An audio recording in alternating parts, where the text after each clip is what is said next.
한글 도입은 더 이상 미룰 수 없는 과제입니다. 선택지가 아닌 필수 사항이 되었습니다. 프랑스 대통령 엠마뉘엘 마크롱과 독일 총리 올라프 숄츠가 주목하는 가운데 한 언어학자의 급진적 주장에 유럽 전체가 발칵 뒤집혔습니다. 베를린 훔볼트 대학 연구진이 문맹률 제로의 비결을 발견했기 때문입니다. 독일은 세계적 지식 강국으로 인정받지만 놀랍게도 성인 7.5%가 읽고 쓰기에 어려움을 겪고 있습니다. 이는 수백만 명이 문해력이 부족하다는 의미입니다. 그런데 바로 이 문제의 해결책이 한글에 있다고 밝혀졌습니다. 독일이 한글에 집중하는 진정한 이유는 무엇일까요? 안녕하세요. 저는 베를린 훔볼트 대학의 언어학 교수 한스 밀러입니다. 저는 평생을 언어와 문해력 연구에 바쳐왔고 독일 국민들의 문맹 문제를 해결하기 위해 오랜 시간 노력해왔습니다. 하지만 연구를 거듭할수록 한 가지 의문이 들기 시작했습니다. 어째서 교육 수준이 높은 독일에서조차 문맹 문제가 해결되지 않는 것일까? 독일은 분명 세계적인 교육 강국입니다. 하지만 실제로는 많은 사람들이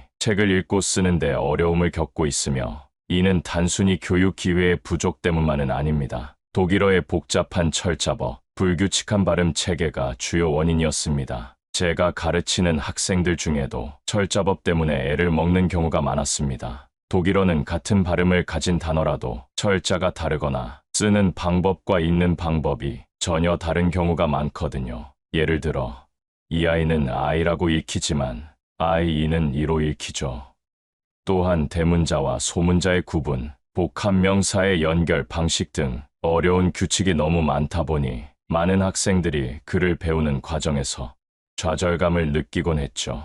특히 독일 사회의 이민자들은 더 큰 어려움을 겪습니다. 터키, 시리아, 아프가니스탄에서 온 사람들에게 독일어는 넘기 힘든 벽처럼 느껴지곤 하죠. 베를린 노이켈른 지역만 해도 성인 문맹률이 12%를 넘는다는 통계가 있습니다. 이것은 단순히 개인의 문제가 아닙니다. 문맹은 사회적 불평등으로 이어집니다. 글을 읽지 못하는 사람들은 좋은 일자리를 구하기 어렵고 자녀 교육에도 어려움을 겪으며 심지어 일상생활에서도 많은 장벽을 경험하게 됩니다. 병원 처방전을 읽지 못해 약을 잘못 복용하거나 계약서의 내용을 이해하지 못해 불이익을 당하는 경우도 많죠. 독일 정부도 이 문제의 심각성을 인식하고 여러 문해력 향상 프로그램을 운영해 왔습니다. 하지만 그 효과는 제한적이었고 근본적인 해결책은 되지 못했습니다. 우리는 새로운 접근법이 필요했습니다. 그리고 그 답을 찾기 위해 저는 세계 각국의 문해력 성공 사례를 연구하기 시작했습니다. 그러던 중 저는 우연히 국제문해력 연구 보고서를 접하게 되었습니다.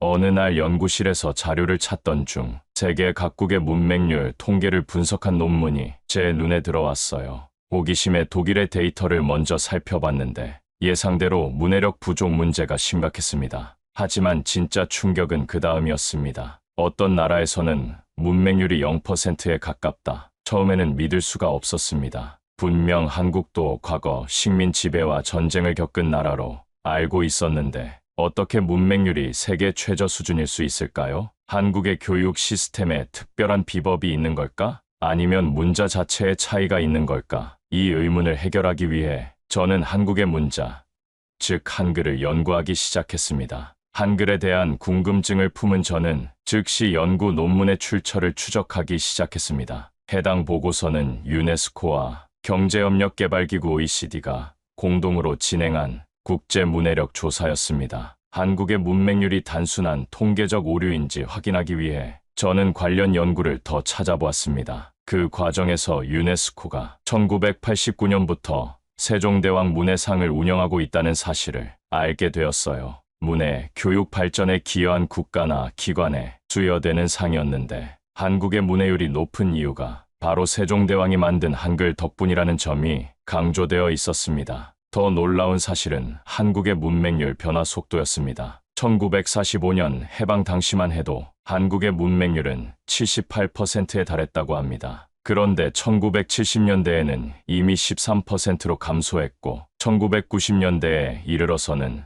사실상 0%에 가까워졌다는 거예요. 단 50년 만에 이룬 기적 같은 변화였습니다. 세계 역사상 이렇게 단시간에 문맹률을 극적으로 낮춘 나라는 없었습니다. 저는 이 데이터를 여러 번 확인했습니다. 오류일 거라고 생각했으니까요. 하지만 여러 국제기구의 보고서와 학술 논문들이 모두 같은 결과를 보여주고 있었습니다. 그래서 저는 더 깊이 파고들기로 했습니다. 한국의 문해 교육 정책, 야학, 운동의 역사, 그리고 무엇보다 한글이라는 문자 자체의 특성에 대해 연구하기 시작했습니다. 특히 흥미로웠던 것은 한글이 단순한 문자가 아니라 세종대왕이라는 한 왕의 철학적, 과학적 사고의 결정체라는 점이었습니다. 누구나 쉽게 배울 수 있는 문자를 만들겠다는 세종대왕의 의지가 한글에 담겨 있었고, 그것이 실제로 현대 사회에서도 효과를 발휘하고 있다는 사실이 저를 매료시켰습니다. 이런 발견들을 통해 저는 점점 더 한글이 가진 특별한 교육적 가치에 주목하게 되었고,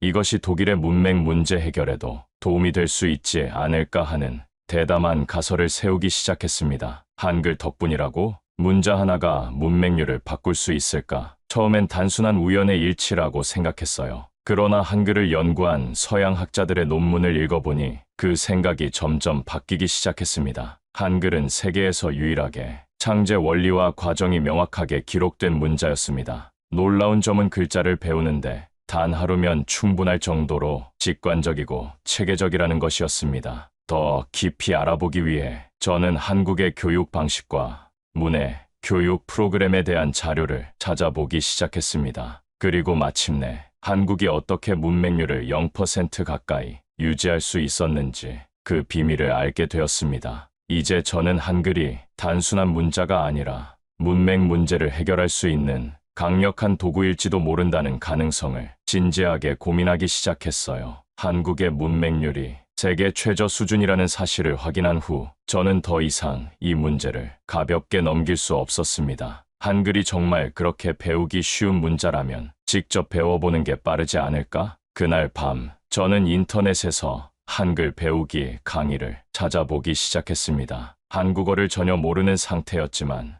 놀랍게도 단 몇 시간 만에 한글의 기본 구조를 이해할 수 있었습니다. 영어를 배우는데 수년이 걸린 것과 비교하면 믿을 수 없는 속도였습니다. 한글의 자음은 사람이 말을 할 때 사용하는 발음 기관을 본떠 만든 것이었고, 모음은 하늘, 땅, 사람을 상징하는 철학적 원리로 만들어졌다는 사실을 알게 되었습니다. 한글 창제의 원리를 설명하는 자료를 읽으면서 저는 점점 더 깊이 빠져들었어요. 이렇게 체계적인 문자가 있다니, 특히 한글의 자음, 기역은 혀가 목구멍을 막는 모양을, 니은은 혀가 입천장에 닿는 모양을 본떴다는 설명에 저는 언어학자로서 큰 감동을 받았습니다. 음성학의 원리를 정확히 반영한 문자라니, 제가 수십 년간 연구해온 음성학 이론이 600년 전 한국에서 이미 문자 체계에 적용되었다는 사실이 믿기지 않았습니다. 또한 한글의 모음 체계도 매우 과학적이었습니다. 기본 모음, 이를 바탕으로 나머지 모음들이 체계적으로 파생된다는 원리는 현대 언어학의 모음 사각도 이론과도 놀랍도록 일치했습니다. 게다가 자음과 모음을 결합해 음절을 만드는 방식이 마치 레고 블록처럼 논리적이고 직관적이었습니다. 예를 들어 기역과 아를 결합하면 가가 되고 여기에 응을 더하면 강이 되는 식이죠. 이런 체계적인 구조 덕분에 한글은 배우기 쉬울 뿐만 아니라 컴퓨터 프로그래밍 언어처럼 논리적 사고력도 함께 길러준다는 점을 발견했습니다. 독일어와 비교해보니 차이점은 더욱 명확했습니다. 독일어는 같은 발음이라도 다양한 철자로 표기되고 같은 철자라도 문맥에 따라 발음이 달라지는 경우가 많았죠. 반면 한글은 소리 나는 대로 적고 적힌 대로 읽는 표음 문자의 이상적인 형태였습니다. 이런 연구 과정을 통해 저는 한글이 단순히 한국어를 위한 문자가 아니라 보편적인 문해력 향상에 도움을 줄 수 있는 강력한 교육 도구라는 확신을 갖게 되었습니다. 그리고 문득 이런 생각이 들었습니다. 만약 독일에서도 한글을 활용한 문해, 교육 프로그램을 도입한다면 어떨까? 처음에는 단순한 가설이었지만 점점 더 실현 가능성이 있는 아이디어로 다가오기 시작했습니다. 한글이 문해력 향상에 도움이 될 수 있다는 확신이 생긴 저는 이를 실제로 검증하기 위해 독일의 성인 문맹자들을 대상으로 한글 학습 실험을 진행하기로 결심했습니다. 하지만 문제가 있었습니다. 저는 주로 훔볼트 대학에서 학생들을 가르치는 교수였고, 때문에 제 주변에는 기본적인 문해력을 갖춘 사람들뿐이었어요. 문해력이 부족한 성인을 직접 찾아야 했습니다. 그래서 저는 독일 교육부에서 운영하는 기초문해 교육센터를 방문했습니다. 이곳은 글을 읽지 못하는 성인들에게 기초 교육을 제공하는 기관이었고, 센터 관계자에게 제 연구 의도를 설명하자 그는 다소 회의적인 반응을 보였습니다. 교수님, 한글이 문맹 퇴치에 도움이 된다고요? 독일 사람들이 한국 문자를 배운다고 해서 독일어를 더 잘 읽게 될 거라고 생각하시는 건가요? 그의 반응은 당연했습니다. 한글이 독일 문맹 문제 해결에 도움이 될 수 있다는 개념 자체가 생소한 일이었으니까요. 하지만 저는 절대 포기할 수 없었습니다. 저도 처음엔 믿기 어려웠습니다. 하지만 한글은 세계에서 가장 체계적이고 과학적인 문자예요. 배우는 과정이 쉽고 직관적이기 때문에 문자를 익히는 기초적인 과정에서 큰 도움을 줄 수 있을 겁니다. 단순한 실험을 해보고 싶어요. 단 몇 주만이라도 기회를 주신다면 직접 결과를 보여드리겠습니다. 저의 간절한 요청 끝에 교육센터 측은 마침내 동의했습니다. 하지만 또 다른 문제가 있었습니다. 실험을 위한 구체적인 교육 방법과 교재가 필요했죠. 일반적인 한국어 교육 방식으로는 문맹자들에게 적합하지 않을 것이 분명했습니다. 그래서 저는 교육심리학과 함께 협업하여 성인 문맹자의 특성에 맞는 맞춤형 한글 교육 프로그램을 설계하기 시작했습니다. 중요한 점은 한국어를 가르치는 것이 아니라 한글의 체계를 통해 문자 학습의 원리를 이해시키는 것이었습니다. 저는 먼저 독일 내 한글 교육 전문가를 찾아보았지만 이런 특수한 목적에 맞는 전문가를 찾기 어려웠습니다. 결국 저는 베를린 한국문화원의 도움을 받아 한국에서 언어 교육 전문가를 초빙하기로 했습니다.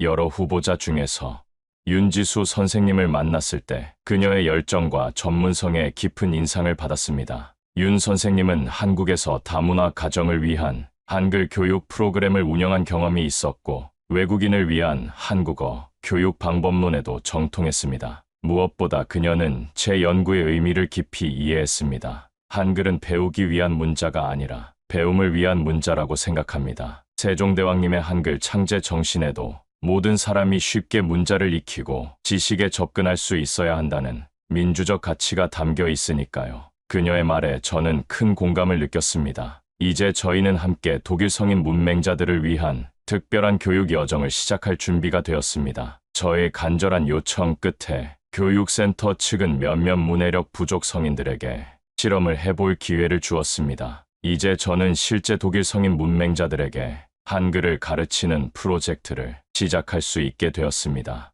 프로젝트 시행이 결정된 후 저는 또 다른 문제에 직면했습니다. 나는 한글을 읽을 수는 있어도 제대로 가르칠 수는 없잖아. 아무리 제가 언어학 교수라고 해도 한국어 전문가가 아닌 이상 직접 가르치는 것은 한계가 있을 수밖에 없었어요. 그래서 저는 한국어를 전문적으로 가르칠 수 있는 사람을 찾기로 했습니다. 우선 저는 베를린에 위치한 한국문화원과 연락을 취해보았습니다. 한국문화원에서는 독일 내 한국어 교육을 지원하는 여러 프로그램을 운영하고 있었어요. 그곳에서 저는 한국어 강사로 활동하는 윤지수 선생님을 소개받았습니다. 윤 선생님은 베를린 자유대학교에서 한국어를 가르치고 계셨고 한국어 교육 경험이 풍부한 전문가였습니다. 저는 계획을 설명했습니다. 한글이 문해력 향상에 도움이 될 가능성이 있습니다. 하지만 저는 한글을 체계적으로 가르칠 수 있는 전문가가 아닙니다. 혹시 저와 함께 이 실험을 진행해 주실 수 있을까요? 윤 선생님은 흥미롭다는 듯 제 이야기를 듣더니 미소를 지으며 말했습니다. 교수님, 사실 저도 독일어를 배우면서 철자법이 너무 어려워서 고생했어요. 그래서 독일 학생들에게 글을 가르칠 때마다 이렇게 쉬운 문자가 있다는 걸 더 많은 사람들이 알았으면 좋겠다고 생각했죠. 저도 교수님의 연구에 참여하고 싶어요. 그렇게 우리는 함께 독일 성인 문맹자들에게 한글을 가르치는 실험을 본격적으로 시작하게 되었습니다. 윤 선생님과 협업이 결정되자 우리는 바로 실험 준비에 돌입했습니다. 우선 한글을 가르치는 방식에 대해 논의했어요. 문맹자들에게 한글을 가르치는 건 일반적인 한국어 학습과는 다를 거예요. 기존의 외국어 교육 방식보다는 최대한 직관적으로 접근해야 할 것 같아요. 맞아요. 한글이 소리와 글자가 1대1로 대응된다는 점을 최대한 강조하면 좋을 것 같아요. 우리는 기존의 한국어 교육 자료 대신 한글의 기본 원리를 쉽게 설명할 수 있는 맞춤형 교재를 직접 제작하기로 했습니다. 한글 카드를 활용해 자음과 모음을 각각 카드로 만들어 직관적으로 조합할 수 있도록 하고 소리와 문자 매칭 게임 프로그램을 만들어 한글이 소리를 그대로 적을 수 있는 문자라는 점을 체험할 수 있도록 구성했습니다. 드디어 첫 수업 날이 되었습니다. 베를린 외곽의 작은 교실에 12명의 학습자가 모였습니다. 그들 중에는 독일인뿐만 아니라 터키, 시리아 출신의 이민자들도 있었어요. 연령대도 20대부터 60대까지 다양했습니다. 공통점이라면 모두 글을 읽고 쓰는데 어려움을 겪고 있다는 것이었죠. 첫 수업은 생각보다 어려웠습니다. 학습자들은 의아한 표정으로 한글 글자들을 바라보았어요. 우리는 왜 이상한 모양의 동양 문자를 배워야 하나요? 이게 정말 독일어를 배우는데 도움이 될까요? 예상했던 질문이었지만 그들의 눈빛에서 의구심과 혼란을 읽을 수 있었습니다. 윤 선생님은 침착하게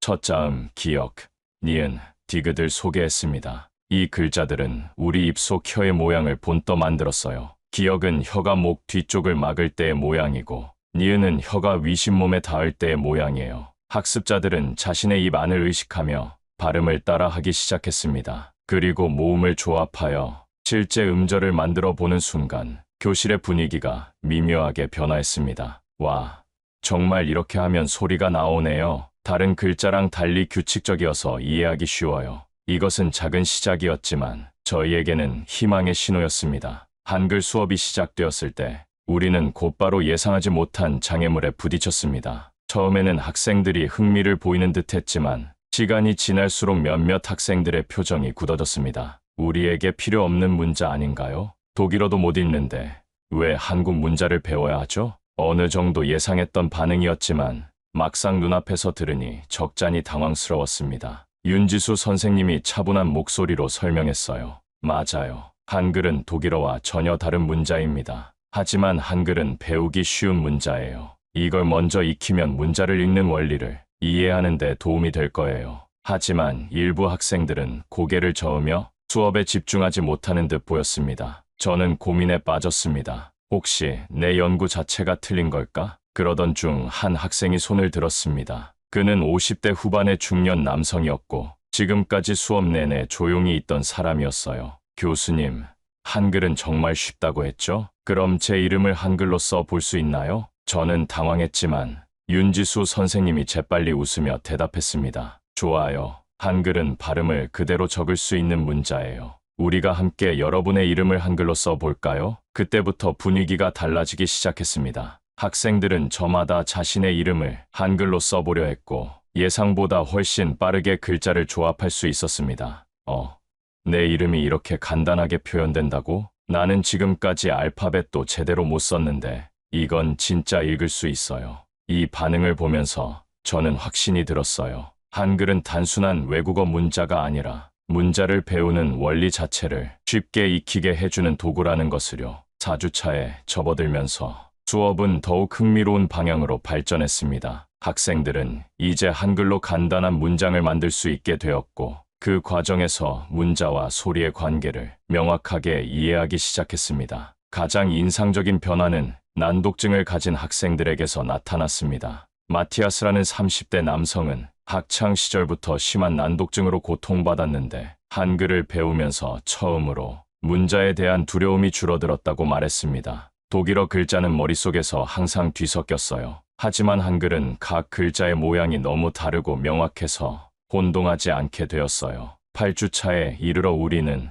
한글로 배운 원리를 독일어에 적용하는 전이 학습 단계로 넘어갔습니다. 학생들은 독일어 단어를 한글로 표기해보고 다시 그것을 독일어 철자로 바꾸는 연습을 했습니다. 놀랍게도 이 과정에서 독일어 철자에 대한 이해도가 크게 향상되었습니다. 실험이 끝나갈 무렵 우리는 체계적인 평가를 실시했습니다. 그 결과는 정말 놀라웠습니다. 12명의 참가자 중 10명이 독일어 읽기 능력에서 유의미한 향상을 보였고 특히 철자와 발음의 연결에서 큰 진전을 이루었습니다. 가장 감동적인 순간은 60세의 안나 할머니가 생애 처음으로 동화책을 읽었을 때였습니다. 저는 평생 글을 못 읽어서 손녀에게 책을 읽어주지 못했어요. 이제는 할 수 있게 되었네요. 그녀의 눈에는 눈물이 고여 있었습니다. 터키 출신의 메흐메트는 이제 직장에서 받는 서류를 스스로 읽을 수 있게 되었다며 기뻐했습니다. 전에는 항상 누군가에게 도움을 청해야 했어요. 이제 제 일은 스스로 할 수 있어요.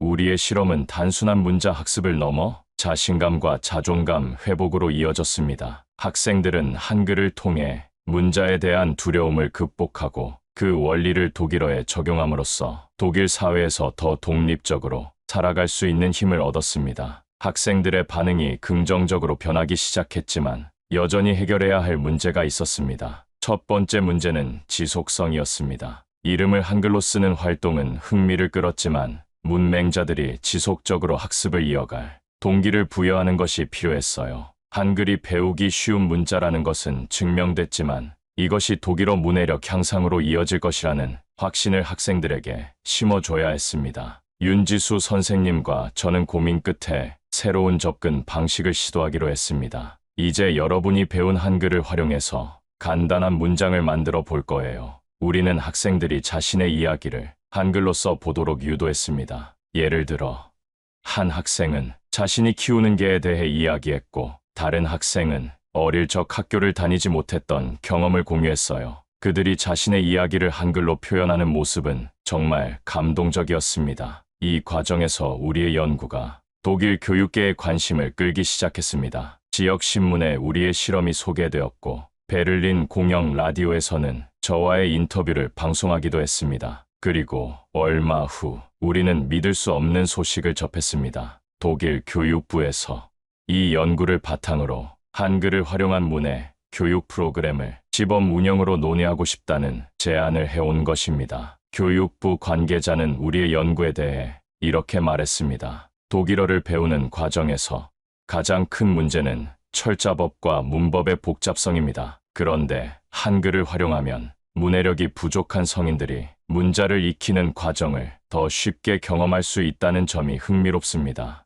이 프로그램을 더 확대해 볼 가능성이 충분하다고 생각합니다. 물론 모든 사람이 우리의 접근법에 동의한 것은 아니었습니다. 전통적인 교육 방식을 선호하는 일부 교육자들은 외국 문자를 도입하는 것이 오히려 혼란을 가중시킬 수 있다며 비판적인 의견을 제시했습니다. 하지만 실제 데이터와 학습자들의 변화는 이러한 비판을 극복할 만큼 강력했습니다. 독일 교육부는 한글을 이용한 기초 문해력 교육 프로그램을 시범적으로 운영하기로 했어요. 즉, 한글이 단순한 연구 대상이 아니라 독일의 문맹 문제 해결을 위한 실제적인 도구로 자리 잡을 가능성을 갖게 된 것입니다. 저는 다시 한번 한글의 위대함을 깨달았습니다. 세종대왕이 모든 사람이 쉽게 배우도록 만들었다는 그 한글이 600년이 지난 지금 독일에서도 빛을 발하고 있다니 말이죠. 과거 한국도 문맹률이 높았던 시기가 있었습니다. 그러나 한글을 통해 단기간에 문맹을 퇴치할 수 있었죠. 그리고 지금 우리는 독일에서도 같은 변화를 일으키고 있었습니다. 이 연구를 마치면서 저는 한 가지 결심을 했습니다. 이 연구가 끝이 아니라 시작이 되어야 한다는 것. 단순히 연구 논문으로 남기는 것이 아니라 독일뿐만 아니라 다른 유럽 국가에서도 한글을 활용한 문해 교육이 이루어질 수 있도록 앞으로도 계속 노력하겠다고 다짐했습니다. 특히 문맹률이 높은 개발도상국에서 한글의 원리를 적용한 교육 방법이 더 큰 가치를 발휘할 수 있을 것이라 믿습니다. 유네스코와의 협력을 통해 전 세계 문해력 향상 프로젝트에 한글의 원리를 접목하는 방안도 모색하고 있습니다. 한글은 단순한 한국의 문자가 아닙니다. 그것은 인류의 소중한 문화유산이자 지식 접근성의 평등을 실현할 수 있는 강력한 도구입니다. 600년 전 세종대왕의 꿈이 21세기 독일에서 새롭게 피어나고 이것이 다시 세계로 퍼져나가는 모습을 상상하면 가슴이 벅차오릅니다. 오늘 이야기 어떠셨나요? 혹시 여러분도 이런 특별한 경험을 해보신 적 있다면 댓글로 공유해주세요. 여러분의 이야기가 이 채널을 더 따뜻하게 만들어줄 거예요. 구독과 좋아요 잊지 마시고 다음에도 감동적인 이야기로 찾아뵙겠습니다. 한글의 새로운 여정은 이제 막 시작되었습니다.